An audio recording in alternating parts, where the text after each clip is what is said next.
Sa lahat ng bagay, magpapasalamat tayo, sabi ng Diyos. 8:28 ng Roma.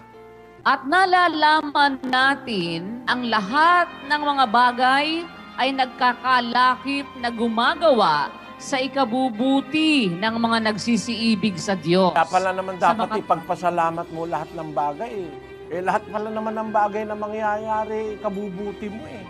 Pumasa ka sa bar, magpasalamat ka. Makakabuti sa iyo. Nabaksa ka sa bar. Siguro na ang makakabuti sa iyo, huwag kang maging abogado. Dapat pagbagsak mo, magpasalamat ka rin. Diyos ang nagpapangyari ng lahat ng bagay. Pag nangyari, pinayagan niyang mangyari. At nalalaman natin, lahat ng bagay, nagkakalakip na gumagawa sa ikabubuti. Ang tema rito sa ikabubuti, hindi sa ikabubuhay.